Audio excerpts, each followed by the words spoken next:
দাজ্জাল। দাজ্জাল কোটি কোটি মানুষের ঈমান ছিনিয়ে নিবে। কিভাবে? অলৌকিক জিনিস দেখাবে। দাজ্জাল বললে আসমান থেকে বৃষ্টি নামবে, দাজ্জাল বললে বৃষ্টি সাথে সাথে বন্ধ হয়ে যাবে। দাজ্জাল যেই কয় খেতে বৃষ্টি হওয়ার কথা বলবে, বৃষ্টি কেবল এই কয় খেতে হবে, অন্য পাশের খেতে হবে না।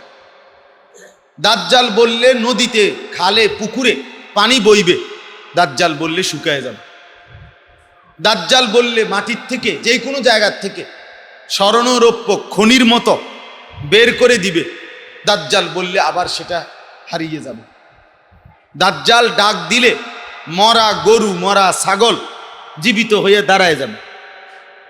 দাজ্জাল বললে কোনো ব্যক্তির আপন মা বাপ মৃত কবরে, তাদেরকে ডাক দিলে কবর থেকে মৃত মা বাপ কবর থেকে দাঁড়ায় যাবে। হ্যাঁ, এগুলো দেখাইয়া সে বলবে, অতএব দেখলা তো আমি এগুলো করতে পারছি, অতএব আমারে খোদা মেনে নাও। কোটি কোটি মুসলমান তখন এই ভেলকি দেখে দাজ্জালকে খোদা মেনে নিন।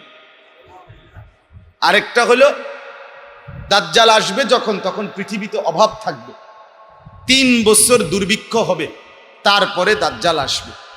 নবীজি বলছেন প্রচন্ড অভাব, দারিদ্রতা, দুর্ভিক্ষ। এই সময় দাজ্জালের কাছে এবং তার অনুসারীদের কাছে রুটির পাহাড় থাকবে, জিবালু খুবজিন, রুটির পাহাড়, রুটির পাহাড় থাকবে, গোশতের পাহাড় থাকবে, পানির নহর থাকবে, পানির নদী। সে বলবে যার যত রুটি, গোশত, পানি নাও, বিনিময়ে আমাকে খোদা মেনে। তো মানুষ ক্ষুধা, অভাব, দারিদ্রতার কারণে কোটি কোটি মুসলমান নিজের ঈমান বিক্রি করে ফেলে। নাউযুবিল্লাহ। এখন আমার যেটা বলার উদ্দেশ্য, আগে একটা উদাহরণ যেটা বলতেছি, নবীজি এই কথাগুলো বলছে সাহাবীরা, আমার উম্মতের সামনেই এই দাজ্জাল আসবে, আজ কিংবা কাল। আর এটাই সবচেয়ে কঠিন ঈমানের পরীক্ষা। ঈমান বাঁচানো সেদিন সবচেয়ে কঠিন হবে যখন দাজ্জাল পৃথিবীতে থাকবে। তো এই নবীজি বলেন এই দাজ্জাল পৃথিবীতে থাকবে 40 দিন। কয়দিন? 40 দিন। ছেলেরা কেউ মোবাইল হাতে ধইরা রেকর্ড করার দরকার নেই, এমনি শুনো ভাই, ভালো হবে। মোবাইল পকেটে ঢুকাও, পকেটে। এই 1 ঘন্টা টাইম বা 1 ঘন্টাও না, অল্প কদ্দুর সময় মোবাইলের এই অভিশাপ থেকে নিজেকে বাঁচাও। এই ডাকাত, এই দৈত্য, এই দানব সব শেষ করে দিছে মোবাইল নামের এই দানব। বড় মোবাইল নামের এই দৈত্য, এই রাক্ষস গোটা পৃথিবী শেষ করে দিছে। হাজারো লক্ষ মুসলমানের যুবককে বখাটে, উশৃঙ্খল, দুশ্চরিত্র জীবন শেষ করে দিছে। আজ অভিভাবক কাঁদে, ছেলে পড়তে চায় না, মেয়ে পড়তে চায় না, পড়ালেখা করে না, সারা দিন সারা রাত মোবাইল টিপে। গোটা প্রতিটা অভিভাবকের বর্তমানে প্রধান সমস্যা, সন্তানকে নিয়ে, সন্তান শুধু কি টিপে? মোবাইল। মোবাইলের প্রতি আসক্ত। মোবাইলের জন্য পারলে প্রদের খুন করে ফেলবে মানুষ। আহা, হায় হায়, শয়তান বরবাদির চূড়ান্ত করে আমাদেরকে ধ্বংসের দ্বার প্রান্তে নিয়ে গেছে। শেষ। সারা দিন সারা রাত মোবাইল, মোবাইল, উলঙ্গ ছবি, নাচ, গান, জিনা, ব্যভিচার, অশ্লীলতার বেহায়, চেহারা সুরত, মানুষের আকৃতি নাই। চেহারা দেখলেই বোঝা যায় পাপে, গুনাহ, একেবারে কালো পাষাণ হয়ে গেছে ছেলে পেলেদের চেহারা। কারণ একটাই, মোবাইলে আসক্ত, মোবাইলে আসক্ত, মোবাইলের আসক্ত। আল্লাহ। তো বলতেছিলাম, দেখেন নবীজি সাল্লাল্লাহু আলাইহি ওয়াসাল্লাম বলেন দাজ্জাল পৃথিবীতে থাকবে কতদিন? 40। এই 40 দিনে সে সারা পৃথিবী ঘুরবে, মক্কা এবং মদিনা ব্যতীত। এই 40 দিনেই সে কোটি কোটি কোটি কোটি মুসলমানের ঈমান নষ্ট করে বেঈমান কাফের বানায়। এখন নবীজি সাল্লাল্লাহু আলাইহি সাল্লাম বলছেন, দাজ্জাল যে 40 দিন পৃথিবীতে থাকবে, সেই 40 দিনের প্রথম দিন 1 বছরের সমান হবে। ইয়াউমুন কাসানাতি, একদিন হবে কিসের সমান? এই কথাটা বোঝেন আমার। নবীজি বলছেন প্রথম দিন হবে 1 বছরের সমান, দ্বিতীয় দিন হবে শাহরুন, 1 মাসের সমান, তৃতীয় দিন হবে 1 সপ্তাহের সমান, আর চতুর্থ দিন হবে বাকি দিনগুলো 24 ঘন্টার আমাদের এই দিনের সমান। তাহলে প্রথম দিন হবে কয় সমান? 1 বছর। দ্বিতীয় দিন হবে কদ্দুর, তৃতীয় দিন হবে কদ্দুর। এই যখন নবীজি বলছেন দাজ্জালের প্রথম দিন হবে 1 বছরের সমান, 1 দিন, তো এখন আমরা শুনলে কি বললাম? ওমা কি তো এরম নি হইব, কেমনে হইব? সন্ধ্যা হইব কেমনে? তোলে রাত হইব কেমনে? দিন হইব কেমনে? নাস্তা খামু তোলে কয়বার? ভাত খামু কয়বার? মনে করেন আমরা চিনতে হবে এগুলা। এখন যদি আমগরে বসাইয়া দেওয়া হয় যে এই কথাটা আপনারা একটু ভাবেন, ভাবলে এক একজন এক এক কথা বলবে এই জাতীয়, ঠিক না? কিন্তু হাদিসে আছে এই যে কথাটা আমি বুঝাইতে চাইতেছি। সাহাবায়ে কেরাম, আশাদ ভাই এই বুড়া গাড়ি এগুলা বেশি অবস্থা খারাপ, এরারে কর না বলে তাবারুক যে সময় দিব সেই সময় আইও তোমরা আল্লাহ দোহাই, এরারে একটা টাইম কইয়া দেন খিচুড়ি।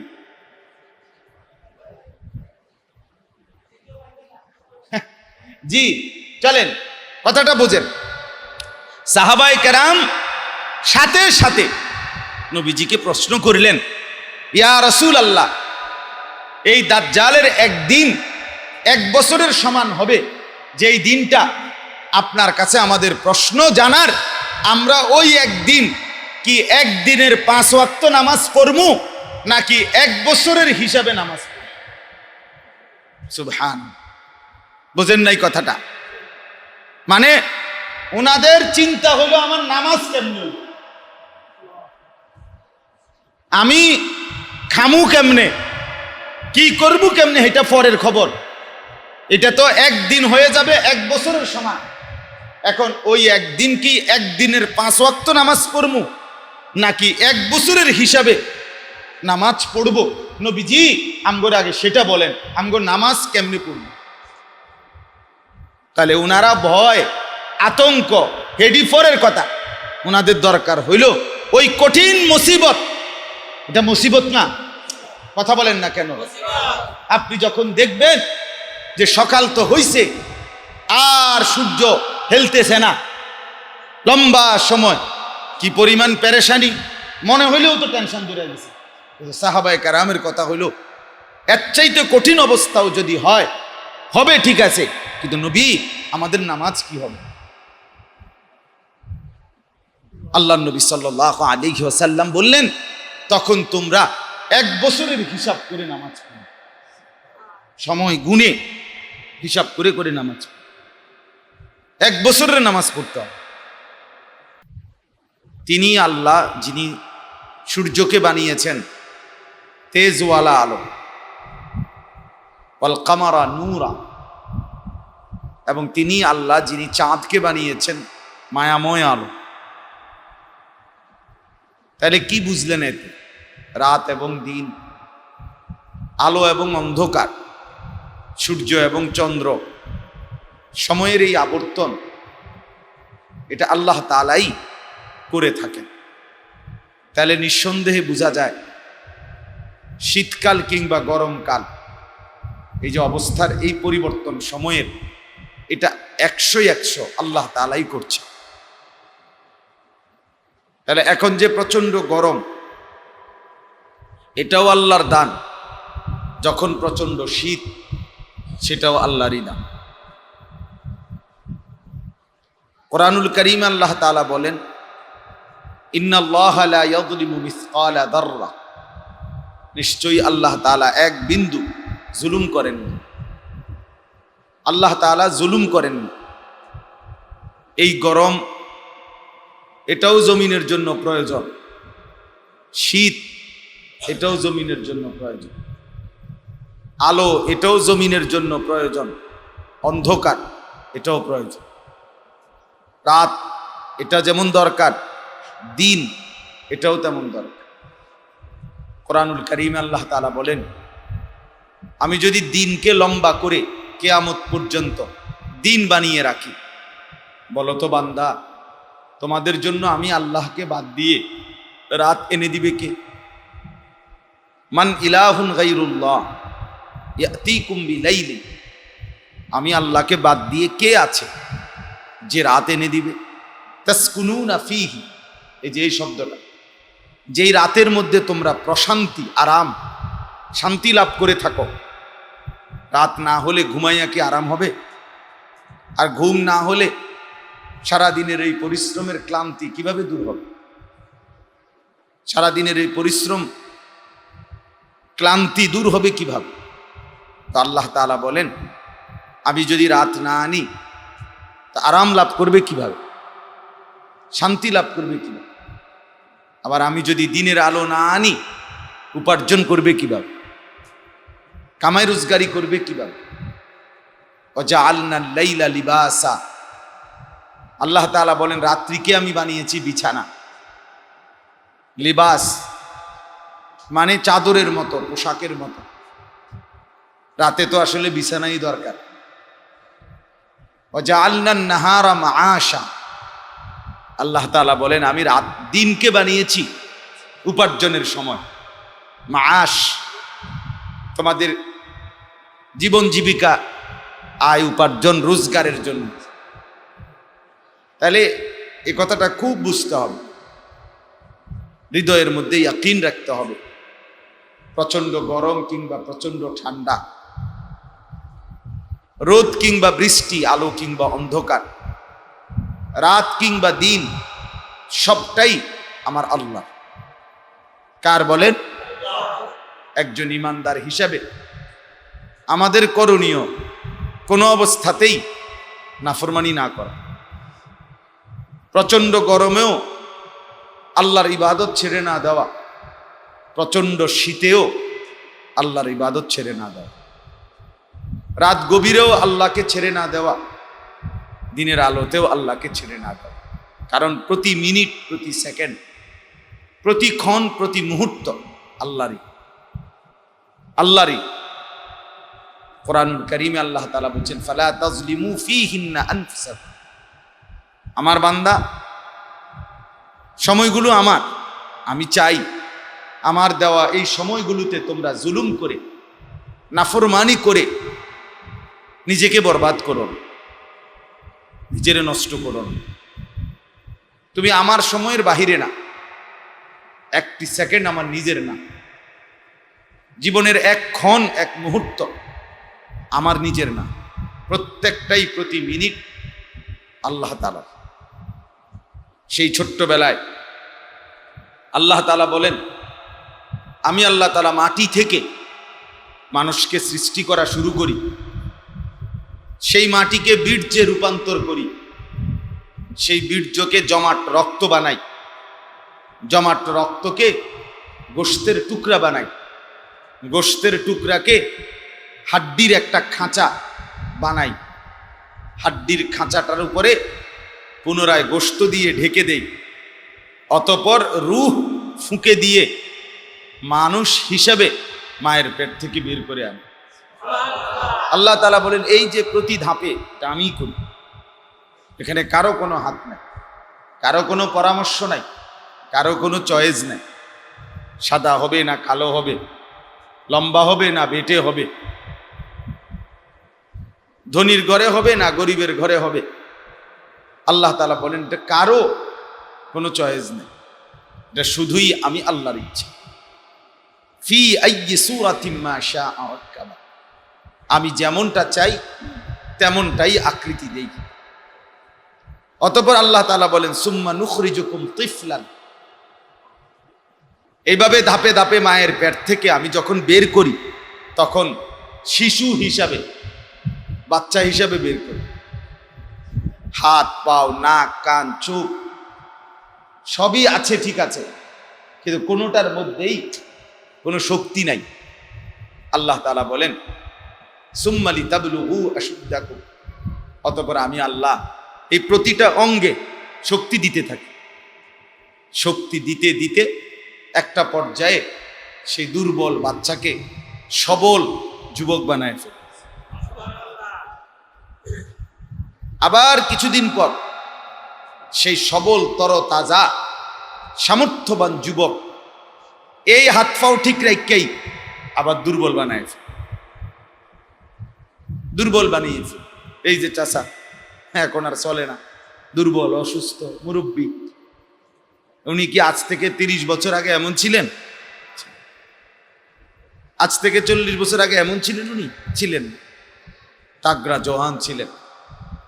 তো আল্লাহ তাআলা বলেন একই অঙ্গে তুমি দেখো আমি কি করছি, একবার দুর্বল, আবার সবল, আবার দুর্বল। এভাবেই একদিন আমি আল্লাহ তাআলা মৃত্যু দিয়ে দিই, পৃথিবী থেকেই নিয়ে নেই। তাহলে অবস্থার পরিবর্তন, শরীরের পরিবর্তন, জিন্দিগির পরিবর্তন, সময়ের পরিবর্তন, আবহাওয়ার পরিবর্তন, সব কিছু করছেন মূলত কে? আল্লাহ। জন্য একজন মানুষ কোনো অবস্থাতে আল্লাহকে না বলে। এত গরম, এত গরম কেমনে মসজিদে যাও? এত গরমে বাজারে যেমনে যান হেমনে। এই গরমে মানুষে ওয়াজ হলে, এই গরমে মানুষে ভাত খায় কেমন? বলে এই গরমে বন খায় কেমন? হ্যাঁ বলেন না। এই গরমে বাজার ঘাট করেন কেমনে? লেনদেন ব্যবসা কেমনে করেন? আপনি জবাব দিবেন হুজুর এটা কি না করে উপায় আসেনি? তো আখেরাত কি না করে উপায় আসেনি? আখেরাত পরকাল লাগবে না? তাহলে এ কথা বলার কোনো সুযোগ আছে? আরো প্রচন্ড গরম, কিংবা মনে করেন ওই যে করোনার লকডাউন যখন ছিল তখন কি বাজার, রান্না বান্না, আহার বন্ধ ছিল? ছিল না। এটা কি না করিয়া পারবনি? নামাজও না ফিরা পারবে কেন? আল্লাহকে না ডেইকা চলবে কিভাবে? এই এখানে বুঝের বিষয়। আমি বুঝি এটা, এখানে বুঝ, আমার বিবেক, আমার হৃদয়, আমার অন্তরে আখেরাত আছে কিনা এটার প্রমাণ এটা। আজকে আমরা নামাজ না পড়লেও চলবে, বাজার কি আর না করে পারবো না? মসজিদে না গেলেও চলবে, তো সংসার না করে কি আর পারবো না? জিফুত কি আর হালাই দন যাবো না? বাজার সদাই কি আর হালাই দন যাবো না? চাল ডাল মাছ তরকারি কি আর না আনলে পেটের বুকে তো সব মরে যাবে। তাহলে এটা দুনিয়া বুঝছি আমরা পুরা, আখেরাত বুঝি, আখেরাত বুঝি নাই। আল্লাহ তাআলা কোরআনুল কারীমে বলছেন ইয়ালামুনা যাহিরাম মিনাল হায়াতিদ দুনিয়া ওয়া হুম আনিল আখিরাতি হুম গাফিলুন। আল্লাহ তাআলা বলে বান্দা তোমরা তো দুনিয়ার জীবনের এই বাহ্যিক দিকটা এটা তো খুব ভালো বুঝছো, এটা তো খুব বুঝতেছ, কিন্তু আখিরাতের ব্যাপারে একদম গাফিল হয়ে আছে। এটা এখানে যতক্ষণ দিলে কতক্ষণ করবেন শ্রোতাদের নজর এলোমেলো, কথা বুঝছেন? পরে নিরিবিলি টাইমে ঠিক মতো চেক করে ঠিক করে। এক বেটা বলে বাজারের দিন আপনার 26 ছড়া হারাই লেছে, 26 ছড়ারি। পরের দিন বিকালবেলা আসছে 26 ছড়া টোয়াই বাজার। জিজ্ঞাসা করছে আপনি কি করেন? 26 ছড়া টোয়াই, চাবির রিং হারাই লেছে। কখন হারাইছেন? গতকাল হারাইছে বাজারের দিন। তো আজকে টোয়াইতে আইছে। কালকে বাজারে খুব ভিড় আছিল, মানুষ বাজারের দিন আছিল, আজকে নিরিবিলি টাইম চিন্তা করছি আজকে। তাও আজকে যেহেতু মসজিদ ঝামেলা, পরে নিরিবিলি এটা কি করেন ঠিক করে এই এরশাদ নিয়ে খসে বন্ধ করে একদম চুপ করে বলি এটা চলুক বা না চলুক কোনো অসুবিধা নেই। হার হালাতে আল্লাহ তাআলার উপরে রাজি থাকে। আল্লাহ তাআলা আমাদের উপরে রহম করেন।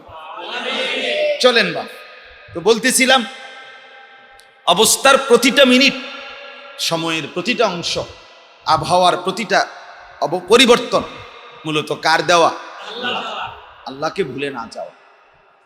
আরো গরম হলেও আল্লাহর ইবাদত ছাড়া যাবে না। আরো গরম হলো, যেখানে বরফে ঢাকা দেশ, দিনের পর দিন যেখানে বরফ কেটে তারপরে চলাচল করতে হয় মানুষ, এই পৃথিবীতে এমন দেশ কি নাই? কথা বলেন না। যেখানে সূর্য ডুবার পরে আবার সূর্য উঠতে 2 ঘন্টা 4 ঘন্টা, এরপরে আবার সূর্য উঠে যায়। পৃথিবীতে এমন দেশ আছে, অল্প সময় সূর্য ডুবা রাতের অন্ধকার থাকে। সেই মানুষগুলো আপনার জিন্দিগি চালাচ্ছে না, সেখানেও আল্লাহকে ছাড়া যাবে না। একটা সুন্দর উদাহরণ শুনুন, সাহাবায়ে কেরামের ফিকিরটা বুঝবেন। তাই আমাদের প্রিয় নবী সাল্লাল্লাহু আলাইহি ওয়াসাল্লাম, নবীজি দাজ্জালের বর্ণনা দিছিলেন সাহাবীদের সামনে। একদিন লম্বা বর্ণনা, আখিরি জামানায় দাজ্জাল আসবে, অনেক আশ্চর্য জিনিস দেখাবে, এমন আশ্চর্য যেটা মানে কল্পনাতীত। যেমন মনে করেন দাজ্জাল এসে, দাজ্জাল একটা মানুষ, দাজ্জাল একজন যুবক আকৃতির হবে। নবীজি বলছে ইন্নাহু শাবুন, দাজ্জাল হবে যুবক, কাতাতুন, দাজ্জাল হবে এলোমেলো আউলা ঝাউলা চুলওয়ালা। হাদিসের মধ্যে আছে গাছের ডালের মতো, সিটি কাটা, তাক তাক থাক থাকওয়ালা, এরকম বিভিন্ন শব্দ আছে। এলোমেলো, এই যে এখনকার ছেলেরা যে ফ্যাশনেবল চুল কাটে যেগুলো, এগুলো সব দাজ্জালের চুল, বেঈমানের চুল। কাফের জঙ্গলি, আফ্রিকান জঙ্গলির চুল এগুলো। কথা বুঝছেন? সুস্থ স্বাভাবিক কোনো মানুষের চুল এগুলা। মুসলমান তো নাই, কোনো সুস্থ মানুষ, স্বাভাবিক, প্রতিবন্ধী না, অ্যাবনর্মাল না, স্বাভাবিক কোনো মানুষের চুল এগুলা না। এটা সরাসরি দাজ্জালের চুল। কাফেরের চুল অসুস্থ মানুষের, অ্যাবনর্মাল মানুষের চুল। মূলত স্বাভাবিক চুল এমন হয় না। পৃথিবীর ইতিহাসে, নতুন তো আর দুনিয়া না, আপনাদের আমলে, বাপ চাচা মুরব্বীর আমলে এরকম গেছে 70 বছর। পৃথিবী কোনোদিন এরকম বিদঘুটে চুল পৃথিবীতে আর কখনো ছিল না। এমন বিদঘুটে চুল, এদিক দিয়ে খাড়া, ওই দিক দিয়ে খাড়া, এই দিয়ে সোজা, এন দিয়া হোতা, এক ধরনের মানে মাতাল জঙ্গলির মতো। আমার এটা একবারই মনে হয় যে মানে এগুলা কি আসলে বলা পায়, এদের ন্যূনতম দেমাগ আছে কিনা আমার সন্দেহ লাগে, খুব সন্দেহ লাগে যে ন্যূনতম কমন সেন্স, স্বাভাবিক বিবেচনা বোধ একটা মানুষের থাকা চাই। স্বাভাবিক যে আমি এটা করছি কি। যাই হোক, তো এই দাজ্জাল, কথাটা খেয়াল করেন, দাজ্জাল আল্লাহর পক্ষ থেকে এটা ইমানের পরীক্ষা হবে। মুমিনের ইমান রক্ষার একটা সবচেয়ে কঠিন পরীক্ষা দাজ্জাল। দাজ্জাল কোটি কোটি মানুষের ইমান ছিনিয়ে নিবে। কিভাবে? অলৌকিক জিনিস দেখাবে। দাজ্জাল বললে আসমান থেকে বৃষ্টি নামবে, দাজ্জাল বললে বৃষ্টি সাথে সাথে বন্ধ হয়ে যাবে। দাজ্জাল যেই কয় খেতে বৃষ্টি হওয়ার কথা বলবে, বৃষ্টি কেবল এই কয় খেতে হবে, অন্য পাশের খেতে হবে না। দাজ্জাল বললে নদীতে, খালে, পুকুরে পানি বইবে, দাজ্জাল বললে শুকায় যাবে। দাজ্জাল বললে মাটির থেকে, যে কোনো জায়গার থেকে স্বর্ণরৌপ্য খনির মতো বের করে দিবে, দাজ্জাল বললে আবার সেটা হারিয়ে যাবে। দাজ্জাল ডাক দিলে মরা গরু, মরা ছাগল জীবিত হয়ে দাঁড়ায় যাবে। দাজ্জাল বললে কোনো ব্যক্তির আপন মা বাপ মৃত কবরে, তাদেরকে ডাক দিলে কবর থেকে মৃত মা বাপ কবর থেকে দাঁড়ায় যাবে। হ্যাঁ, এগুলো দেখাইয়া সে বলবে, অতএব দেখলা তো আমি এগুলো করতে পারছি, অতএব আমারে খোদা মেনে নাও। কোটি কোটি মুসলমান তখন এই ভেলকি দেখে দাজ্জালকে খোদা মেনে নিন। আরেকটা হলো, দাজ্জাল আসবে যখন, তখন পৃথিবীতে অভাব থাকবে, 3 বছর দুর্ভিক্ষ হবে, তারপরে দাজ্জাল আসবে। নবীজি বলছেন প্রচন্ড অভাব, দারিদ্রতা, দুর্ভিক্ষ, এই সময় দাজ্জালের কাছে এবং তার অনুসারীদের কাছে রুটির পাহাড় থাকবে, জিবালু খুবজিন, রুটির পাহাড়, রুটির পাহাড় থাকবে, গোশতের পাহাড় থাকবে, পানির নহর থাকবে, পানির নদী। সে বলবে, যার যত রুটি, গোশত, পানি নাও, বিনিময়ে আমাকে খোদা মেনে নাও। তো মানুষ ক্ষুধা, অভাব, দারিদ্রতার কারণে কোটি কোটি মুসলমান নিজের ঈমান বিক্রি করে ফেলে। নাউযুবিল্লাহ। এখন আমার যেটা বলার উদ্দেশ্য, আগে একটা উদাহরণ যেটা বলতেছি, নবীজি এই কথাগুলো বলছে সাহাবীরা, আমার উম্মতের সামনেই এই দাজ্জাল আসবে, আজ কিংবা কাল, আর এটাই সবচেয়ে কঠিন ঈমানের পরীক্ষা। ঈমান বাঁচানো সেদিন সবচেয়ে কঠিন হবে যখন দাজ্জাল পৃথিবীতে থাকবে। তো এই নবীজি বলেন, এই দাজ্জাল পৃথিবীতে থাকবে 40 দিন। কয়দিন? 40 দিন। ছেলেরা কেউ মোবাইল হাতে ধইরা রেকর্ড করার দরকার নেই, এমনি শুনো ভাই, ভালো হবে। মোবাইল পকেটে ঢুকাও, পকেটে। এই 1 ঘন্টা টাইম বা 1 ঘন্টাও না, অল্প কদ্দুর সময় মোবাইলের এই অভিশাপ থেকে নিজেকে বাঁচাও। এই ডাকাত, এই দৈত্য, এই দানব সব শেষ করে দিছে মোবাইল নামের এই দানব। বড় মোবাইল নামের এই দৈত্য, এই রাক্ষস গোটা পৃথিবী শেষ করে দিছে। হাজারো লক্ষ মুসলমানের যুবককে বখাটে, উশৃঙ্খল, দুশ্চরিত্র জীবন শেষ করে দিছে। আজ অভিভাবক কাঁদে, ছেলে পড়তে চায় না, মেয়ে পড়তে চায় না, পড়ালেখা করে না, সারা দিন সারা রাত মোবাইল টিপে। গোটা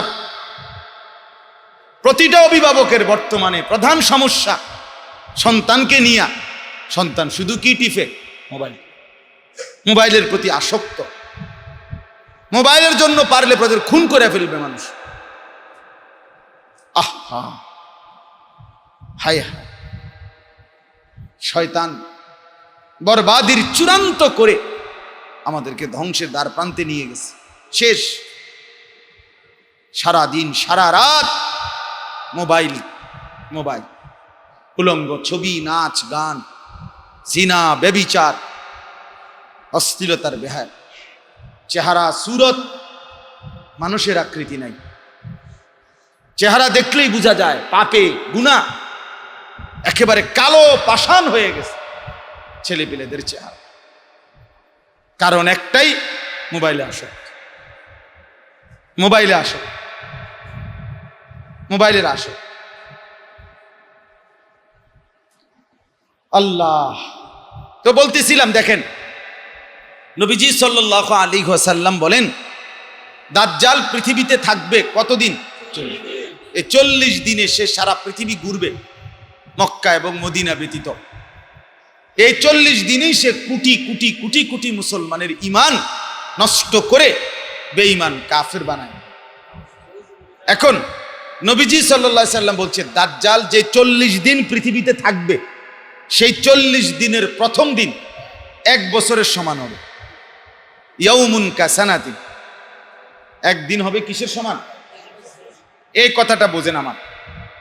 নবীজি বলছেন প্রথম দিন হবে 1 বছরের সমান, দ্বিতীয় দিন হবে শাহরুন, 1 মাসের সমান, তৃতীয় দিন হবে 1 সপ্তাহের সমান, আর চতুর্থ দিন হবে বাকি দিনগুলো 24 ঘন্টার আমাদের এই দিনের সমান। তাহলে প্রথম দিন হবে কয় সমান? 1 বছর। দ্বিতীয় দিন হবে কদ্দুর, তৃতীয় দিন হবে কদ্দুর, এই যখন নবীজি বলছেন দাজ্জালের প্রথম দিন হবে 1 বছরের সমান, একদিন, তো এখন আমরা শুনলে কি বললাম? ওমা কি তো এরুমনি হইব, কেমনে হইব, সন্ধ্যা হইব কেমনে, তৈলে রাত হইব কেমনে, দিন হইব কেমনে, নাস্তা খামু তোলে কয়বার, ভাত খামু কয়বার, মনে করেন আমরা চিনতে হবে এগুলা। এখন যদি আমগরে বসাইয়া দেওয়া হয় যে এই কথাটা আপনারা একটু ভাবেন, ভাবলে এক একজন এক এক কথা বলবে এই জাতীয়, ঠিক না? কিন্তু হাদিসে আছে এই যে কথাটা আমি বুঝাইতে চাইতেছি, সাহাবায়ে কেরাম, আশাদ ভাই এই বুড়া গাড়ি এগুলা বেশি অবস্থা খারাপ, এরারে কর না বলে তাবারুক যে সময় দিব সেই সময় আইও তোমরা আল্লাহ দোহাই, এরারে একটা টাইম কইয়া দেন খিচুড়ি।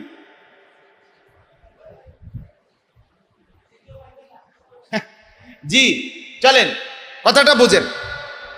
সাহাবায়ে কেরাম সাথে সাথে নবীজিকে প্রশ্ন করলেন, ইয়া রাসূলুল্লাহ, এই দাজ্জালের একদিন 1 বছরের সমান হবে, যেই দিনটা আপনার কাছে আমাদের প্রশ্ন জানার, আমরা ওই একদিন কি একদিনের 5 ওয়াক্ত নামাজ পড়মু নাকি 1 বছরের হিসাবে নামাজ পড়ব?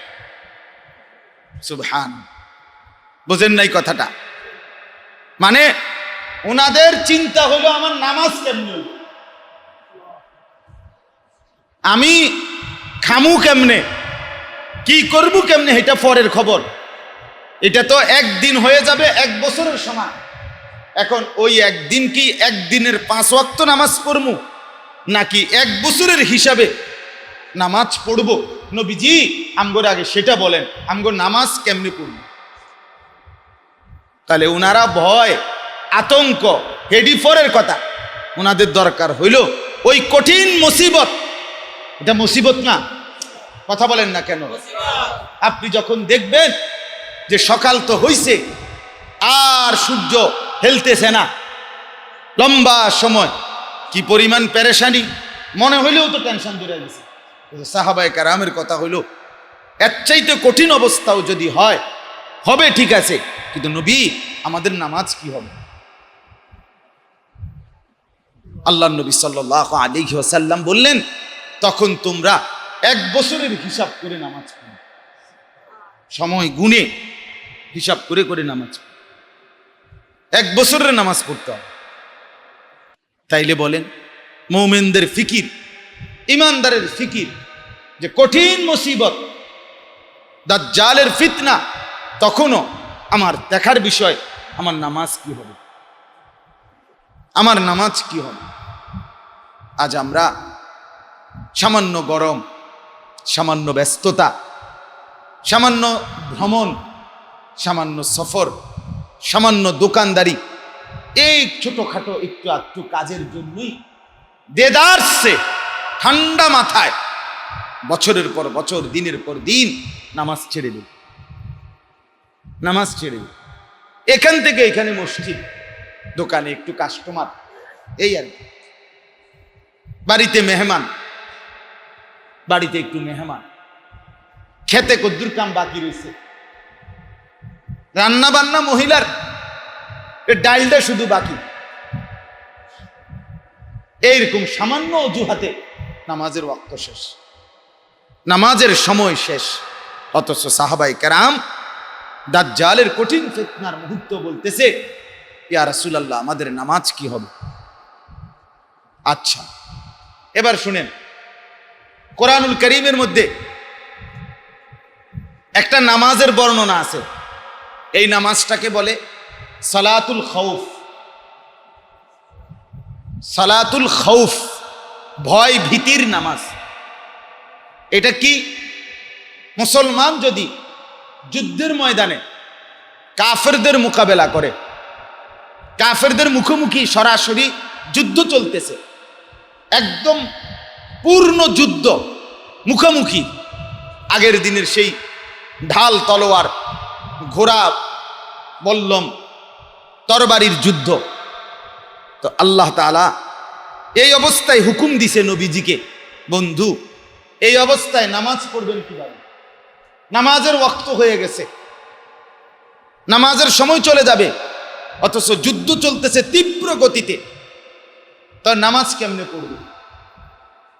কোরআনুল কারীমের বর্ণনা হলো,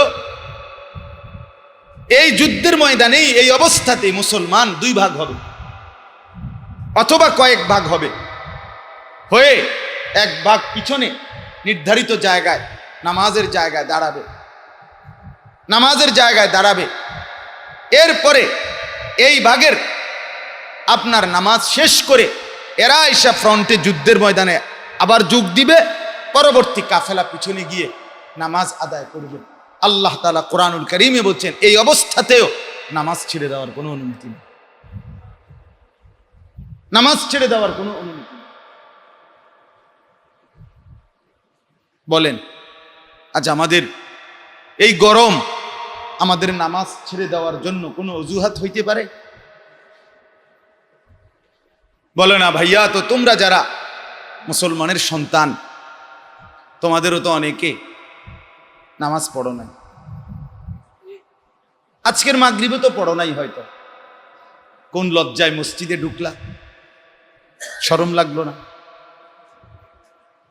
কোন শরমে ঢুকলা? কোন লজ্জায় ঢুকলা?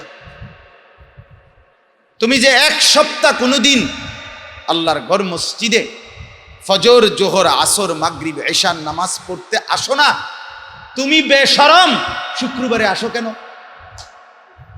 বেহায়া, শুক্রবারে আসো কেন? তুমি কেন জুমার নামাজ পড়তে আসো?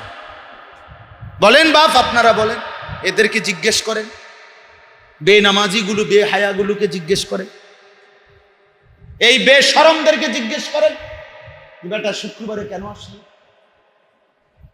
আল্লাহকে দেখাইবার, আল্লাহ আমি মুসলমান, আল্লাহ জানে না আমনে কি হওয়াদের, আল্লাহ জানে না, তো আপনি কিতা দেখাইতে নাইছেন? শুক্রবারে কি হাজিরা ডাকে? কথা বলেন না কেন? শুক্রবারে কি ফেরেশতা হাজিরা ডাকে? তো আপনি কিনতে নাইছেন? আপনি ভাত খাইতেন লইছেন, ভাতে না খাইবেন? আপনি দুনিয়া ভোগ করতেছেন, দুনিয়া ভোগে না করবেন মিয়া। আপনি ঘুম যাইতেছেন, ঘুমে না যাবেন। আপনি আল্লাহর নাফরমানি করছেন, আল্লাহর নাফরমানি করবেন। আপনারে আল্লাহ খাওয়াইবে, শুক্রবার নামাজ না পড়লেও খাওয়াইবে। যেই আল্লাহ কুত্তারে খাওয়ায়, সেই আল্লাহ তোর মতো বেটারও খাওয়াইবে। বেটা খাওয়াবে না কেন? বেটা তোরে ভাতের লেগে আটকাইতো না? বেটা তোরে ভাতের জন্য আটকাবে না মুসলমানের বাচ্চা। আল্লাহ তাআলা খাওয়াবে তোমাকে মিয়া। আল্লাহ তাআলা কোটি কোটি বেঈমানকে খাওয়াইতেছে, তোমারে খাওয়াইবে না কেন? বলে জন্তু জানোয়ারকে খাওয়াইতেছে আল্লাহ, তোমাকে খাওয়াইবে না কেন? এক সপ্তাহ কোনোদিন মসজিদে আসতে মন চাইল না। এত বড় মসজিদ, মনে করেন এই মসজিদ এত বড়, মহল্লার এতগুলো মুসলমান, মুসলমানের ছেলে পেলে, এরা নামাজ না পড়লে এদের পরিচয় মুসলমান কেমনে থাকে? বলেন বাবা। আল্লাহ তাআলা কোরআনুল কারীমের মধ্যে কি পরিমাণ গুরুত্ব দিচ্ছেন নামাজের কথা, কি পরিমাণ গুরুত্ব দিচ্ছেন। মুহররম মাস, আপনারা প্রত্যেকেই ইমাম হুসাইন রাদিয়াল্লাহু তাআলা আনহু মুহররমের শাহাদাতের ঘটনা শুনেন, জানেন, কিন্তু ইমাম হুসাইন রাদিয়াল্লাহু তাআলা আনহু কিতাবের মধ্যে আছে, এই 10ই মুহররম কারবালার প্রান্তরে যখন শাহাদাত বরণ করছিলেন, নিজের খুন রক্তে ভাসে গেছে। এর আগ মুহূর্তে জোহরের নামাজের ওয়াক্ত ছিল। সাইয়্যিদুনা হুসাইন রাদিয়াল্লাহু তাআলা আনহু দুশমনের দিকে তাকাইয়া বলছিলেন, আমারে জোহরের নামাজটুকু আদায় করতে দাও, এরপরে আমি আবার যুদ্ধ করব, আপাতত একটু থামো।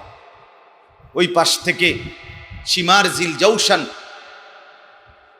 ইমাম হুসাইন রাদিয়াল্লাহু তাআলা আনহু হত্যাকারীদের মধ্যে অন্যতম ব্যক্তি, যাকে আপনারা শুধু শিমার বলেন, তার নাম মূলত শিমার জিল জাউশান। তো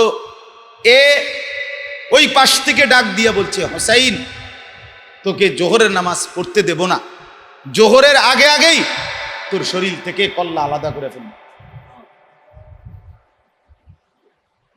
হযরত হোসাইন রাদিয়াল্লাহু তাআলা আনহু সাথে সাথে এই যুদ্ধর অবস্থায় আল্লাহু আকবার বলে নিয়ত বাঁধা ফেলছে। বলছে ঠিক আছে, জীবনে যেহেতু দিতেই হবে, জীবন যেহেতু দিয়েই দেব, তো আল্লাহকে সেজদা করেই জিন্দেগি দে।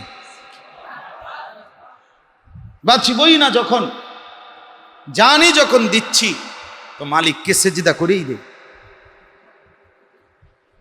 হ্যাঁ, খিচুড়ি রান্দা, জিলাপি দিয়া, ডাক ঢোল ফিডাইয়া কি ঘটাইলেন রব্বানা, জানাল আবিদিন বন্দি হইল এজিদের জেলখানা, করলেন আমনে নামাজ কই, নামাজ কথা বলেন না কেন, নামাজ কই? কয়টা খিচুড়ি খাইলে ইমামে হুসাইন রাদিয়াল্লাহু তাআলা আনহুর এই কুরবানির কৃতজ্ঞতা আদায় হবে? বলে হায় হায় হায়, খিচুড়ি খাবে, গান বাজাবে, বাদ্য বাজাবে, ভুলবে, নাচবে, ফুর্তি করবে। আল্লাহ আমাদেরকে মাফ করে দেন। সাইয়্যিদুনা হুসাইন রাদিয়াল্লাহু তাআলা আনহু তিনি মদিনা থেকে মক্কায় গেলেন। হযরত মুআবিয়া রাদিয়াল্লাহু তাআলা আনহুর ইন্তেকালের পরে মক্কা থেকে চিঠির কারণে কুফায় গেলেন।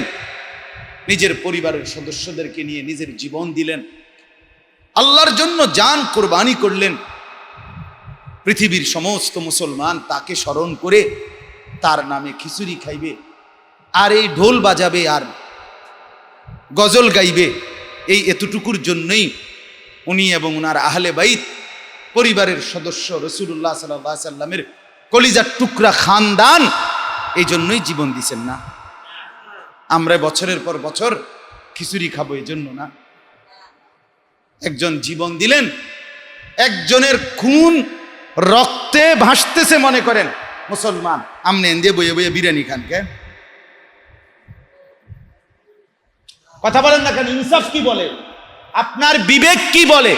মনে করেন ওইখানে ইমামে হুসাইন রাদিয়াল্লাহু তাআলা আনহুর লাশ, শহীদের রক্ত তরফাইতেছে, আমনে দিয়ে বইয়ে বইয়ে খিচুড়ি খাবেন কে? এটাই তো ইনসাফ, এটাই তো বিবেক। এবারটা মরছে, আমার খিচুড়ি খানার লাইন হইছে। ওই বেটার বাপ মরছে, আমার 4 দিনের দিন ভাত খানার বাইল হইছে। এই তো না হিসাব। এটা মিলছে তো খুব দারুণ না? ইনসাফ দিয়া কে কোন তরিকার, কারো তরিকা নিয়ে কেউ টানাটানি করতে আমি আসি নাই। কমপক্ষে আল্লাহর কসম আমি এটা করিও না। আমি কোনো দলাদলি ভাগাভাগি আমি কারোর সাথে কোনো সময় এটা করি না। আমার এটা উদ্দেশ্য না। মুসলমান আপনি যার কাছে পারেন তার হাত ধইরা আপনি শুধু জান্নাতি হন, রাসূলের তরিকার উপরে ওঠেন, আমলের জিন্দেগি করেন। খোদার কসম এটাই আমার ইচ্ছা। এখানে কোনো দল ভারী করা না, এখানে গ্রুপ ভারী করা না, দলাদলি করা না। কিন্তু ইনসাফ কি বলে? ইনসাফ কি বলে? ইমামে হুসাইন রাদিয়াল্লাহু তাআলা আনহু এই মুহররমে জীবন দিলেন। এজন্য আমরা ওনাকে স্মরণ করে করে খিচুড়ি খাবো, বিরিয়ানি খাবো, এটাই তো কথা। একজন মানুষ মরবে কোনো বাড়িতে, ওরা কাঁদবে, আর আমরা সবাই চিন্তা করব বাকিরা খানা খাওয়াইবে কোন দিন। এটাই তো ইনসাফ, এটা বিবেক, এটা বলে তো না? ঘুমাইবার আগে আজকে রাত্রে সুস্থ বিবেকে 1 মিনিট ভাইবেন, এটা 1 মিনিট ভাইবেন বিবেকে এটা বলে কিনা। এজন্য বাপ, আল্লাহ নবী সাল্লাল্লাহু আলাইহি ওয়াসাল্লাম বলেন, সাইয়্যিদা শাবাবে আহলিল জান্নাহ আল হাসান ওয়াল হুসাইন, জান্নাতের যুবকদের সর্দার আমার দুই নাতি কলিজার টুকরা হাসান এবং হুসাইন। তাহলে হাসান এবং হুসাইনের মহব্বত আল্লাহর কসম হবে তখন আপনি আমি জান্নাতের আমল করব যখন। কারণ হাসান হুসাইনের সাথে আমার মোলাকাত করার একমাত্র উপায় জান্নাতে। কথা বলে না কোথায়? আপনি আপনি কেমনে আপনি এমনি নেবেন না? আমি ভাই আমি এমনি দুজো গিয়ে বাকি উনি শুধু কত হাসান হুসাইনের লোক দেখা করে আইলাম। আপনি যাইতে দিব তো কিয়ামতের দিন? আপনাকে যাইতে দিবেনি বলে তো আপনাকে জান্নাতের আমল করতে হবে, আপনাকে সেজদাওয়ালা হইতে হবে, আপনাকে বন্দিগিওয়ালা হইতে হবে, আপনাকে নামাজি হইতে হবে, আপনাকে আখিরাতের ফিকিরওয়ালা হইতে হবে, ফিকিরওয়ালা হইতে হবে। ইমামে হুসাইন রাদিয়াল্লাহু তাআলা আনহু জীবন দিছেন, কিন্তু কি করেন নাই? নামাজ ছাড়েন না, নামাজ ছাড়েন না। হযরত উসমান রাদিয়াল্লাহু তাআলা আনহু ইসলামের তৃতীয় খলিফা, জীবন দিছেন কিন্তু কোরআনুল কারীমের তেলাওয়াত বন্ধ করেন না।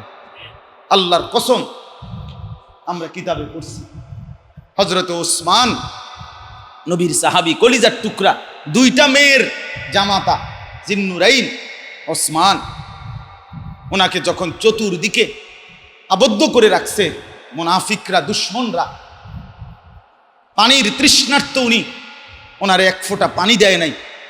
হযরত ওসমানকেও ঘরে আবদ্ধ করে রাখছে, খাদ্য পানি বন্ধ। উনি আল্লাহর কোরআন তেলাওয়াত করতেছিলেন। শেষ পর্যন্ত বেঈমানরা জানালা ভাঙ্গা ঢুকে হযরত ওসমান রাদিয়াল্লাহু তাআলার গর্দানের মধ্যে যখন তরবারি দিয়ে কোপ দিছেন, ঠিক তরবারির কোপের কারণে প্রথম রক্তের ছিটা এই কোরআনুল কারীমের যে পৃষ্ঠাটা খোলা ছিল ওই পৃষ্ঠার উপরে পড়ছে। আমরা কিতাবে পড়ছি, কই ইয়াহিয়া কই পৃষ্ঠার মধ্যে আছে, ঠিক রক্তের প্রথম ফোঁটা যেখানে গিয়ে পড়ছে, মানে কোরআনের যে শব্দটার মধ্যে, আমি নিজে কিতাবে পড়ছি ওই আয়াতটার ওই ওই ওই কদ্দুর হইল লেখা কোরআনের ওই আয়াত, ফাসায়াকফিকাহুমুল্লাহ, ফাসায়াকফিকাহুমুল্লাহ। আল্লাহর এই কুদরতে এই লেখাটার উপরে, এই আয়াতটার উপরে প্রথম রক্তের ছিটা পড়ছে, শহীদের রক্ত। অর্থ কি এটা জানেন? অর্থ হইল আপনার জন্য আল্লাহই যথেষ্ট। ফাসায়াকফিকাহুমুল্লাহ, ওসমান ঘাবড়াইও না, তোমার জন্য আল্লাহই যথেষ্ট। তুমি রক্ত দিয়ে জান দিয়ে শহীদ হয়ে চলে আসো, হাসরের ময়দানে বেঈমানও দেখবে বেঈমান কি করছে, হাসরের ময়দানে তুমিও দেখবা তোমারে আমি কি মর্যাদা দিচ্ছি। এই জন্য আমি বলি এটা আমার কথা, আমিও তো বলি যে ইয়াজিদ তুমিও দেখবা, হায় যত মানুষ হোসাইনকে মহব্বত করে, হোসাইনের নাম নেয়, তত মানুষ সমানভাবে ওই পিঠে তোমাকেও ঘৃণা করে। কথা বোঝেন নাই? কাগজের এ পিঠ ও পিঠ, এ পিঠে যদি ভালোবাসা হয়, ওই পিঠে কি আছে? ঘৃণা আছে, ঘৃণা। এ পিঠে হোসাইনের ভালোবাসা, তো ঠিক অটোমেটিকলি ওই পিঠে কি ইয়াজিদের প্রতি কি ঘৃণা। তো বাদশা তো হইলা, যাই করলা, কিন্তু ইজ্জত কোথায়? কথা বলেন না? আজ 1400 বছর পরেও মুমিনের কলিজায় শ্রদ্ধা, সম্মান আর ইজ্জতের নাম সাইয়্যিদুনা হুসাইন রাদিয়াল্লাহু। আর তুমি ঘৃণিতই থাকবা, তুমি ঘৃণিতই থাকবে, তুমি ঘৃণিতই রইবে। এজন্য ইমানদার দুনিয়া হারাইলেও লস হয় না বাপ, লস হয় না। খাইয়া পইরা ভালো আছো, এটার নাম ভালো থাকে না। নামাজ রোজায় ভালো আছো কিনা, এটার নাম ভালো থাকে। ছেলেদেরকে বলি, বাবা খাইয়া পইরা মোবাইল টিপা বেডি ছাইয়া রং তামসা কইরা ভালো আছো? না না না, ভালো নাই, ভালো নাই। তুমি লসে আছো, তুমি নষ্ট হয়ে যাচ্ছ, শরীর যাচ্ছে, যৌবন যাচ্ছে, সময় যাচ্ছে, হায়াত যাচ্ছে, আখিরাতও বরবাদ হচ্ছে, দুনিয়াতেও অকর্মণ্য, অপদার্থ, অলস, আহাম্মক, বেউকুফ ছাড়া আর কিছুই জুটবে না, আর কিছুই জুটবে না। এজন্য আজকে মুহররম মাস আল্লাহর কাছে সৃষ্টির শুরু থেকে ফি কিতাবিল্লাহি ইয়াউমা খালাকাস সামাওয়াতি ওয়াল আরদ মিনহা আরবাআতুন হুরুম। আল্লাহ কোরআনে বলেন, আসমান জমিন সৃষ্টির 50,000 বছর আগে আমি আল্লাহ যখন তাকদীর লেখাইছি, সেই তাকদীর ওই সময়ই লেখায় রাখছি যে মুহররম মাস আমি আল্লাহর কাছে সম্মানিত মাস। এটা আসমান জমিন সৃষ্টির আগের ফয়সালা, তাকদীরে লেখা, এটা তাকদীরে যে মুহররম সম্মানিত, জিলকদ সম্মানিত, জিলহজ সম্মানিত, রজব মাস সম্মানিত। আল্লাহ এটা লেখায় রাখছে, মিনহা আরবাআতুন হুরুম। অতএব এই সম্মানিত পবিত্র মাসে আল্লাহর চাওয়া আমাদের কাছে, আল্লাহ আমাদের কাছে কি চায় এই মাসে? আল্লাহ নিজে বলছে, বান্দা আমি একটা জিনিস শুধু চাই, ফালা তাজলিমু ফীহিন্না আনফুসাকুম। নিজের উপরে জুলুম করো না বান্দা, গুনাহ করো না, নিজেরে নষ্ট করো না, নিজেরে বরবাদ করো না। সময় আর মিলবে না, হায়াত আর মিলবে না, এই রাত আর আসবে না, এই দিন আর আসবে না, এই ঘন্টা মিনিট সেকেন্ড আর ফিরবে না। তুমি আর কোনোদিন শিশু হবে না। তুমি যদি যৌবন হয়ে যাও আর কোনোদিন পিছন দিকে ফিরতে পারবে না। এবার সামনে কেবলই তোমার ধীরে ধীরে ধাপে ধাপে অচিরেই একদিন সামনে তোমার কেবলই হাসরের মাঠ, কেবলই কবর, কেবলই পরব। কি বলেন? আর আমরা ফিরতে পারবো তো পিছন দিকে? আবার আমরা শিশু হইতে পারবো তো? আমার 42 বছর বয়স, আমি কি আমার সেই 30 বছরের যৌবন ফেরত আনতে পারবো? আমি সেই 25 বছরের যৌবন ফেরত আনতে পারবো? আমি আর কোনদিন। প্রিয় বন্ধু আমার, বাপ আমার, ভাই আমার, নিজের উপরে দয়া করেন, নিজের উপরে রহম করেন। ছেলেরা, বাপ, তোমরা নিজেকে নিয়ে ভাবো, নিজেকে নিয়ে ভাবো, নিজের সুন্দর করো, নিজের জীবন গঠন করো, নিজেকে ভালো বানাও ভাইয়া। দুশ্চরিত্রের খপ্পরে পড়ো না, অসভ্য বন্ধুর খপ্পরে পড়ো না। আমি প্রতিদিন বলেই যাব ইনশাআল্লাহ, যে নামাজ পড়ে না সে বন্ধু না, যে উলঙ্গ ছবি দেখে সে বন্ধু না, যে নর্তকীর নাচ গান, মোবাইলে সিনেমা, নাটক, অশ্লীল ছবি দেখে, এটা কোনো বন্ধু না, এটা ইবলিস, এটা শয়তান ছাড়া আর কিচ্ছু না। এটা শয়তান, শয়তান, শয়তান, ইবলিস। এটা সেজদা যার কপালে নাই, এটা ইবলিস। কথা বলে না কেন? ইবলিস কেন ইবলিস? ভাত কম খাইছে দেখা। কথা বলে না? ইবলিস কেন ইবলিস? এতে গুম গেছে দেখা নাকি? কেন? সেজদা করে। সেজদা না করলে কি হয়? ইবলিস হয়, ইবলিস হয়, শয়তান হয়, শয়তান, মানুষ হয় না। মজার কথা মনে হচ্ছে, এখনই মনে হচ্ছে দারুণ জিনিস। হ্যাঁ মিয়া, আপনারা সবাই জানেন ইবলিসের সমস্যা কি ছিল? শুধু সেজদা। হ্যাঁ, আল্লাহ তাআলা জিজ্ঞাসা করছে, মা মানা আকা আন লা তাসজুদ। কি হলো ইবলিস, সেজদা করলা না কেন? কি হলো তোমার? ইবলিস বলছে, আমার অহংকার। আমি বেড়া, আমার আগুন দিয়া বানাইছেন, আগুন উপরের দিকে উঠে, মাটি নিচের দিকে যায়, মাটিকে আমি সেজদা করব কেন? মাটি না আমাকে সেজদা করবে। আল্লাহ বলেন, আচ্ছা আচ্ছা, কথা যে বলতে আসো কার সামনে কোনো আইডিয়া নাই না? আঙ্গাল কাঙ্গালের লগে কথা কওরে না, ফাজিল কোথাকার। কথা কও কার লগে? খবর আছে তোমার? ফামা ইয়াকুনু লাকা আন তাতাকাব্বারা ফিহা। আল্লাহ বলে, বেঈমান, তুমি জানো না আমি মনিবের সামনে, আমি রবের সামনে অহংকার করা যায় না। ফাখরুজ, যা বেটা বের হও, ইন্নাকা রাজিম, আজ থেকে তুমি অভিশপ্ত, ঘৃণিত, চূড়ান্তভাবে অপদস্থ। এই এক সেজদা ছুটে গেছে, আর কোনোদিন ইজ্জত ফিরে পায় নাই। বলেন বা আপনার ছেলের কতগুলো সেজদা ছুটে গেছে, কিভাবে ইজ্জত পায়?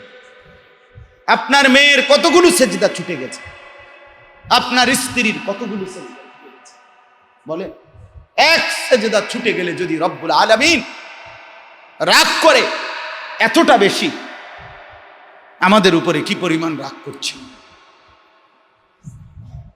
যদি বলেন তো এরপরে তাহলে এত রাগ করার পরও ফিরে না গা, ইবলিসেরও তো অনুফিরে না। কথা বলেন না কেন? ইবলিসেরও তো হায়াত দিয়ে থুইছে, অনকার ইবলিস করতেও বেশি। ইবলিস আছে বহুত দিন ধরে বাচ্চা আছে না, কথা বলেন না কেন? তাহলে তাইলে দুনিয়া আল্লাহ চালাবে, আমি এটাই বারবার বলতেছি।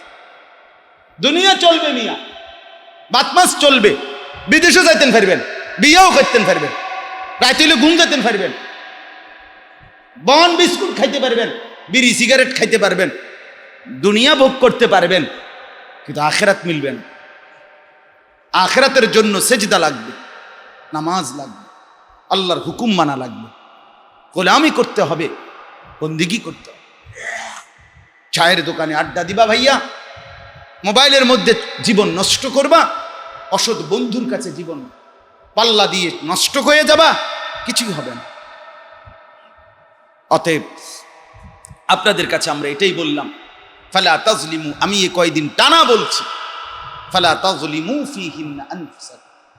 আল্লাহ বলেন, এই সময় আমার, এই রাত আমার, এই দিন আমার, এই সূর্য আমার, এই চন্দ্র আমার, এই আলো আমার, এই অন্ধকার আমার, এই আসমান আমার, এই জমিন আমার। আমার বান্দা মিনিট মিনিট আমি বদলাই, সেকেন্ড সেকেন্ড আমি বদলাই, ঘন্টা ঘন্টা আমি বদলাই, সপ্তাহ আমি বদলাই, মাস আমি বদলাই, বছর আমি বদলাই। আমি একবার রাত আনি, আবার দিন আনি, আবার রাত আনি, আবার দিন আনি। ওহুয়াল্লাযী জাআলাল লাইলা ওয়ান নাহারা খিলফাতান লিমান আরাদা আন ইয়াযাক্কারা আও আরাদা শুকুরা। আল্লাহ বলেন, এটা আমি করি বান্দা, অতএব এই সময় আমার নষ্ট কইরো না, বরবাদ কইরো না, আর ফেরত পাবে না,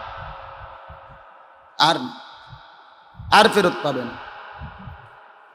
হযরত মুজাহিদ রাহমাতুল্লাহ আলাই, একজন বিশ্ববিখ্যাত মুফাসসির, তিনি বলছেন, প্রতিটা দিন যখন ভোর হয়, প্রতিটা সকাল যখন হয়, প্রতিদিন পৃথিবীবাসীকে ডাক দিয়ে বলে, আল্লাহর কুদরতে ওই দিনটা পৃথিবীবাসীকে ডাক দিয়ে বলে, হে দুনিয়াবাসী, জগৎবাসী, আমি একটা দিন, কসম, আজকের একদিনের জন্যই পৃথিবীতে এসেছি, বিশ্বাস করো আল্লাহর বান্দারা, আমি আর কোনো দিন ফিরে আসবো না, তোমরা আমারে নষ্ট করো না, আমারে বরবাদ করো না। বলেন, আজকের এই রবিবার আর কোনোদিন ফিরে আসবে? আগামী রবিবার আইব না? আগামী রবিবার কি 30শে জুলাই? কথা বলে না। আগামী রবিবার কি এই আজকের দিন? আগামী রবিবার কি আগস্ট না? কথা বলেন না। আগামী রবিবার কি আগস্ট মাসে চলে গেছে? তো 30শে জুলাই আর কোনোদিন আসবেনি, আজকের এই রাত আর আসবে না। এজন্য প্রতিটা দিন ডেকে বলে দুনিয়াবাসী, আমি আর আসব না, আমি এই একদিনের মেহমান, আমাকে নষ্ট করো না, আমারে বরবাদ করো না। কেন নামাজ ছেড়ে দিচ্ছ বাবারা? ছেলেদেরকে বলি, বাপ কেন নামাজ ছেড়ে দিচ্ছ? তুমি অসুস্থ বলে? তুমি প্যারালাইজড, তুমি পঙ্গু, তুমি অচল, তুমি বিকলাঙ্গ, তুমি বোবা, তুমি অন্ধ, তুমি পাগল না মাতাল? কেন আল্লাহকে ছেড়ে দিচ্ছ? কি সমস্যার কারণে সেজদা দিলাম? তোমার কি পাও ভাঙ্গা না হাত ভাঙ্গা? তুমি কি অন্ধ না বোবা না আতুর না লুলা? তোমার সমস্যা কি?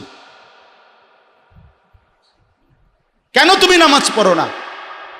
আল্লাহরে পছন্দ হয় না? না মোবাইলের বেডি পছন্দ হয়, মানুষের রাস্তার বেডি ভাল লাগে।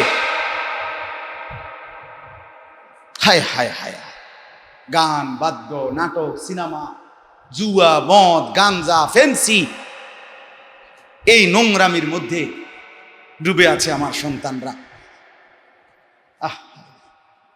আল্লাহ আমাদেরকে বুঝ দান করেন, আল্লাহ আমাদেরকে বুঝ দান করেন, আমাদের প্রত্যেকের আল্লাহ নবী সাল্লাল্লাহু আলাইহি ওয়াসাল্লাম এই মুহররম মাস নবীজি সাল্লাল্লাহু আলাইহি ওয়াসাল্লাম এটা নবীজিও পালন করছে। মুহররম মাস পালন করছে কি দিয়া? খিচুড়ি দিয়া। নবী প্রত্যেক বছর সাহাবীগরি নিয়া মুহররম মাসের 10 তারিখে খিচুড়ি খাইতেন। এই জন্যই তো আমরা খিচুড়ি খাই, ঠিক না? নবীজি সবসময় খিচুড়ি খাইতেন না? তো রাসূলুল্লাহ সাল্লাল্লাহু আলাইহি ওয়াসাল্লাম মদিনায় আসার পরে নবীজি দেখলেন মদিনার ইহুদিরা, মুসা নবীর অনুসারী, তারা এই আশুরার দিন 10ই মুহররম মানে গতকাল যেটা গেল, তারা রোজা রাখতেছে। নবীজি জিজ্ঞেস করলেন, তোমরা কেন রোজা রাখো? বলতেছে, আমাদের নবী মুসা আলাইহিস সালাম আজ থেকে বহু বছর আগে উনার জীবিত থাকাকালীন উনি উনার সম্প্রদায় ইমানদার বনি ইসরাইলদেরকে নিয়ে ফেরাউনের বাহিনী থেকে এই 10ই মুহররম নদী পার হইয়া আল্লাহ তাআলা ওনাকে মুক্তি দিছিলেন। আর ফেরাউনের বাহিনীকে আল্লাহ তাআলা পানির মধ্যে ডুবাইয়া সুবাইয়া ধ্বংস করে দিছিলেন। দেখছেন? এটা জানেন না? মুসা আলাইহিস সালাম নদীর পারে আসছে, ওনার বনি ইসরাইল লোক নিয়া আইসা দেখে উত্তাল ঢেউ নদীর মধ্যে। এত বড় নদী পার হবে কিভাবে? আল্লাহ তাআলা বলছে, মুসা তোমার হাতের লাঠিটা দিয়ে পানিতে আঘাত করো। পানিতে আঘাত করছে আল্লাহর কুদরতে। মুসা আলাইহিস সালামের কওম মোট 12টা দলে বিভক্ত ছিল, 12টা গোত্র। 12 গোত্রের জন্য আলাদা আলাদা 12টা রাস্তা হয়ে গেছে। আচ্ছা, একটা হয়েছে না রাস্তা? এই জন্য হয়েছে না যে এক পক্ষে এত মানুষ যদি খেলাধুলি করে, এই জন্য আরামসে যাতে অল্প সময়ই পার হইয়া লাইতারে, এই জন্য 12টা রাস্তা হয়ে গেছে। মুসা আলাইহিস সালাম আরামসে ওই পারে চলে গেছে। ফেরাউন তার বাহিনী নিয়া মুসা আলাইহিস সালাম রে দৌড়াইতে দৌড়াইতে এনে আইসা দেখে রাস্তা হয়ে গেছে।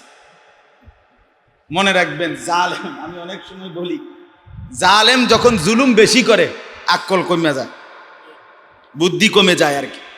জুলুম যখন কেউ বেশি করে, পাপ নাফরমানি, তার বুদ্ধি কমে যায়, বিবেচনা বুধ কমে যায়। এই তেহে করে কইতেছে, চলো আমরা নদীর পার হইয়া যাই।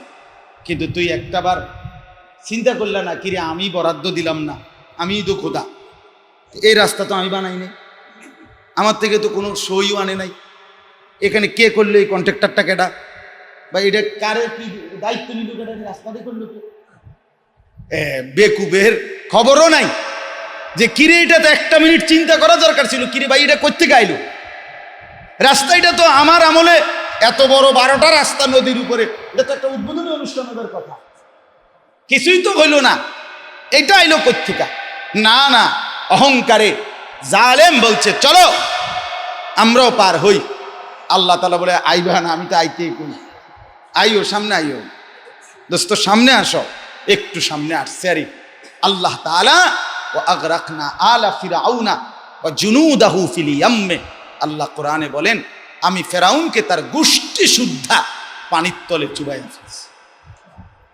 ভাই আমার, বন্ধু শুনো, ছেলেদেরকে বলি, বাবাদেরকে বলি, ইমানদার ইমানদার আল্লাহ তাআলা দেখাই দিছে প্রমাণ।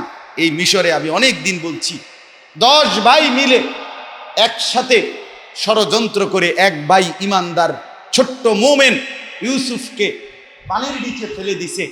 আল্লাহ তাআলা ওই পানির তল থেকে উঠাইয়া ইউসুফকে আল্লাহ তাআলা মিশরের বাদশা বানায় দিছে। আর 10 ভাই একদিন এই ইউসুফ আলাইহিস সালামের কাছে আইসা কড়া খাবার, দুর্ভিক্ষের সময় ভিক্ষা হিসাবে খাবার চাইছে। ওয়া তাসাদ্দাক আলাইনা, বলছে বাদশা আমরা অভাবী, খাদ্য কিনবার টাকা আমাদের কাছে পর্যাপ্ত পরিমাণ নাই, আমরা সামান্য কিছু টাকা আনছি, কিন্তু আমাদের যা দরকার খাবার, অতিরিক্তটা আপনি আমাদেরকে ভিক্ষা দেন, ভিক্ষা। আল্লাহ বলে, দেখলানি 10 জনকে ফকির বানায় দিছি, আর একজন আমার উপরে ভরসা করেছিল, তারে বাদশা বানায় দিছি, বাদশা বানায় দিছি। আল্লাহকে ডেকে কেউ হারে না রে বাপ, আল্লাহর গোলামি করে হারে না। সময় লাগে হয়তো, সততা কোনোদিন মরে না। সততা কি হয় না? মরে না, সততা মরে না। তাকওয়া মরে না। 40 বছর সময় লাগছে ইউসুফ আলাইহিস সালামকে কূপে ফেলে দেওয়ার পরে। 40 বছর পরে উনি সব ফেরত পাইছে। বাদশাও হইছে, নবীও হইছে, আসমানি এলেমও লাভ করছে, মা বাপ ভাই বোন সবাইরও ফেরত পাইছে। হ্যাঁ, আবার এই মিশরে আল্লাহ তাআলা দেখাইছে, দেখো একজন ছিল বাদশার মসনদে, কিন্তু জালেম, নাফরমান, পাপী, অহংকারী, নিজের খোদা দাবি করছে। আমি আল্লাহ এই মিশরেই একজন, এই বেটারে ফেরাউনকে টাইনা নামাইয়া আমি আল্লাহ তাআলা পানিত চুবাইয়া ধ্বংস করে দিছি। একজনরে পানিতে তুলিয়া মিশরে বাদশা বানাইছি, আরেকজনের মিশরেই বাদশার থেকে নামাইয়া পানিত চুবাইছি। আমি চাইলে যে পারি দোনোটা দেখাইলাম। আল্লাহ বলে আমি দোনোটার নমুনা দেখাইলাম। একই দেশে, মিশরেই, একই দেশে। এজন্য বলতেছিলাম আল্লাহ নবী সাল্লাল্লাহু আলাইহি ওয়াসাল্লামকে ওই ইহুদিরা বলল, এই খুশিতে আমাদের নবী মুসা আলাইহিস সালাম এরপর থেকে প্রত্যেক বছর মুহররম মাসের 10 তারিখ রোজা রাখতেন। আমরাও এই জন্য এখনো যুগ যুগ ধরে আমরা রোজা রাখি। আল্লাহ নবী সাল্লাল্লাহু আলাইহি ওয়াসাল্লাম বলেন, মুসা তো আমার ভাই, সে তো নবী, আমিও নবী, আর নবী তো আল্লাহর হুকুমেই কাজ করে, আমিও তো আল্লাহর হুকুমই মানি। অতএব তোমাদের চাইতে আল্লাহর হুকুম মানা এটা আমার জন্য বেশি উপযোগী। অতএব আমিও আমার সাহাবীদেরকে নিয়ে এই পবিত্র রোজাটা আমিও রাখি। নাহনু আহাক্কু ওয়া আউলা বিমূসা মিনকুম। পরের বছর থেকে আল্লাহ নবী সাল্লাল্লাহু আলাইহি ওয়াসাল্লাম রোজা রাখা শুরু করছেন। একেবারে মৃত্যু পর্যন্ত নবীজি সাল্লাল্লাহু আলাইহি ওয়াসাল্লাম এই আশুরার রোজা রাখছেন। তাহলে এটা সরাসরি নবীজির আমল। মুহররম মাসে নবীজির সরাসরি আমল কি বলেন না? রোজা রাখা। ইন্তেকালের আগের বছর আল্লাহ নবী সাল্লাল্লাহু আলাইহি ওয়াসাল্লামের উপরে কোরআনের আয়াত নাজিল হইছে, হে নবী ইমানদারদেরকে বলে দেন, কেউ যেন কোনোভাবে ইহুদি, খ্রিস্টান, কাফের, মুশরিককে বন্ধু না বানায়। লা তাত্তাখিযুল ইয়াহুদা ওয়ান নাসারা আউলিয়া, বন্ধু না বানায়। আমি কঠোরভাবে নিষেধ করলাম, আল্লাহ বলছে। নবীজি সাল্লাল্লাহু আলাইহি ওয়াসাল্লাম সাহাবায়ে কেরামকে সাথে সাথে বললেন, খালিফুল ইয়াহুদা ওয়াল মুশরিকিন, তোমরা ইহুদি এবং যারা মুশরিক তাদের বিরোধিতা করো, তাদের সাদৃশ্যতা বর্জন করো। দেখেন সাহাবীদের ঈমান, তারা সাথে সাথে একসাথে বইছে, চিন্তা শুরু করে দিছে, আমাদের মাথার চুল থেকে পায়ের নখ, আমাদের ঘর পরিবার, আমাদের বাজার ব্যবসা, আমাদের আমল ইবাদত কোনখানে ইহুদিদের লগে কোনো মিল আছে না। সব খুঁজতে খুঁজতে বিএস, সিএস, আরএস সব দেখছে, সব তোয়াইয়া বা ফাইয়া দেখছে যে এই একটা জায়গা শুধু মিল আছে, সেটা হলো তারাও একদিন রোজা রাখে। ইহুদিরা, আমরাও কি রাখি? একদিন রোজা রাখি। চেহারায় মিল নাই, চুলের মধ্যে মিল নাই, দাড়ির মধ্যে মিল নাই, লেবাসের মধ্যে মিল নাই, খানার পদ্ধতির মধ্যে মিল নাই, আখলাক চলাফেরার মধ্যে কোনো মিল নাই। মিল পাইছে শুধু এই একটা। আজকে আমরা রাসূলুল্লাহ সাল্লাল্লাহু আলাইহি ওয়াসাল্লামের জিন্দেগি, সাহাবায়ে কেরামের জিন্দেগি, আমাদের মাথার চুল থেকে পায়ের নখ পর্যন্ত মিলান। নবী সাহাবীদের সাথে মিল কদ্দুর, আর পাশ্চাত্যের ইহুদি, খ্রিস্টান, কাফের এবং টেলিভিশনের যারা প্রচার করে ওদের ইসলামের দুশমনদের সাথে সাদৃশ্য আমাদের কতটুকু? আমাদের যুবককে জিজ্ঞেস করেন, বাবা এই পর্যন্ত কত মডেলে চুল কাটছো? রাসূলুল্লাহর মডেলটাও একটাবার চেক করলে না? একবার সাহাবীদের মডেল একবার চেক করো, আউলিয়াদের মডেল একটাবার লাগাও না, একটাবার চুল কাটো। কত প্যান্ট বদলাইলা, একটাবার রাসূলুল্লাহ সাল্লাল্লাহু আলাইহি ওয়াসাল্লাম কি পরতেন এটা জিজ্ঞাসা করো। কত ডাইনিং টেবিল, চেয়ার বদলাইলা, একটাবার রাসূলুল্লাহ সাল্লাল্লাহু আলাইহি ওয়াসাল্লামের দস্তরখান আমল করে দেখো। কতবার এই পর্যন্ত বেরস কিনছ? বেরস কি মানুষে একটা ব্যবহার করে? কয়দিন পর পরে তো নতুন ব্রাশ কিনছো, এতগুলো ব্রাশ বদলাইলা, একটা বার মিসওয়াক ব্যবহার করে দেখো। কথা বলেন না কেন? মিসওয়াক ব্যবহার করে দেখো। মুজাদ্দিদ আল-ফিসানি রাহমাতুল্লাহি আলাইহি একদিন বলছিলেন যে আমি যদি চাই, আমার আল্লাহর ইচ্ছায় আমার পুরা সরহিন্দ সমস্ত কবরবাসীকে আমি আল্লাহর হুকুমে কবর থেকে তুলে দেখাইতে পারি। আল্লাহ আমারে এমন বেলায়েত দান করছে। মুজাদ্দিদ আল-ফিসানি রাহমাতুল্লাহ আলাইহি বলছেন, এই যে মুজাদ্দিদিয়া তরিকাটা, তিনি বলছেন কিন্তু আল্লাহর কসম, পুরা সরহিন্দ, সরহিন্দ মানে ইন্ডিয়ার একটা জায়গার নাম, ওনার দেশ, ওই পুরা সরহিন্দের কবরবাসীদেরকে কবর থেকে তোলা, তোমরা মনে করবা আমি কত বড় আউলিয়া। কথা বলে এটা শিক্ষার উঠে যাবো কিনা, আরে করছি কি রে, হয় কি, এবারটাই তো আপনার বিশাল বড় আল্লাহ। উনি বলেন আমি এইটা কিছুই মনে করি না, তার চাইতে বেশি উত্তম প্রিয় মনে করি মিসওয়াকের উপরে আমল করি। আল্লাহর কসম, তিনি বলছে আমি সরহিন্দের সমস্ত কবর জীবিত করে দেওয়া আল্লাহর হুকুমে এটার চাইতে বড় বেলায়েত, বড় বুজুর্গি মনে করি মিসওয়াকের উপরে আজীবন আমল করা। এটা বড় আমল, কারণ এটা আমার রাসূলের সাথে সম্পৃক্ত। কার সাথে? রাসূলুল্লাহ সাল্লাল্লাহু আলাইহি ওয়াসাল্লামের সাথে সম্পৃক্ত। এই জন্য বাবা আমার, আমি আপনাদের কাছে অনুরোধ করছি, আপনারা রাসূলুল্লাহ সাল্লাল্লাহু আলাইহি ওয়াসাল্লাম সাহাবীদেরকে, তখন সাহাবীরা বললেন ইয়া রাসূলুল্লাহ, তাইলে আমাদের তো একটা মিল আছে, একটা রোজা।